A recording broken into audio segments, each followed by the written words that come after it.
Vrasësi Caroline Crouch ka nisur një procedurë për t'u liruar nga burgu. Babis Anagnostopoulos, 34 vjeç, vrau gruan e tij të lindur në Britani, Caroline, 19 vjeçe, përpara se të organizonte një sken krimi duke lidhur veten e duke vrarë qenin në shtëpinë e tyre në Greqi. Ai tentoi të mbulonte vrasjen si një sken grabitje ku bashkëshortja e tij mbeti viktimë nga një grup që tentoi t'i grabiste. Vajza e çiftit Lidia u gjet pranë trupit të pajetën nënës së saj e vendosur atje nga babai i vrasës. Krimi ndodhi në maj 2021. Ai pretendoi se grabitësit e kishin mbytur për vdekjen e nënën e një fëmie, por policët shpejt zbuluan se ai ishte vrasësi i vërtet. Vrasësi që atëherë ndodhet në burg pasi është dënuar me 27 vite burg. Por sot avokati i vrasësit njoftoi qëllimin e klientit të tij për të paraqitur një apel kundër gjykatës në një përpjekje të dëshpëruar për liri.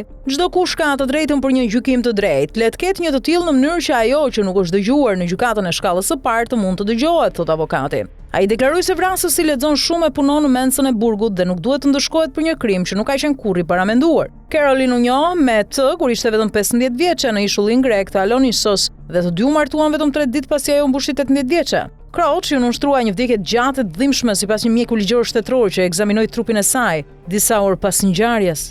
Ekipi ligjor i pilotit pretendon se asnjë rrethan lehtësuese nuk është marrë parasysh në gjyqin e mëparshëm. Avokatët më parë argumentuan se ai kishte vepruar në nxehtësinë e momentit pas një grindje. Ai gjithashtu argumenton se familja e tij ishte vënë në shënjestër nga një bandë shqiptare ndërsa ishte kërcënuar se vajza e vogël Lidia do të rrëmbehej. Ka dyshime se ai vrau gruan sepse ajo e kishte kërcënuar se do ta linte nëse ai do të vazhdonte trafikun e drogës. Akuza u bën mediat greke nga jati 19 vjeçare së vrarë. Ai pretendoi se piloti i burgosur i kishte rrëfyer të gjitha në një letër të dërguar. Vdekja e Caroline bëri bujë në të gjithë botën, ndërsa nëna e re u gjetë vrarë brutalisht pranë vajzës së saj, 11 muajshe Lidia. Piloti vazhdoi të pretendonte se gruaja e tij ishte viktimë e një bande të pamëshirshme që hyri me forcë në apartamentin e tyre në periferi të Athinës. Ai luajti rolin e burrit pikëlluar për 37 ditë duke qarë me gazetarët teksa vizitonte varrin e gruas së tij dhe madje duke ngushëlluar prindërit zemërthyer të Caroline.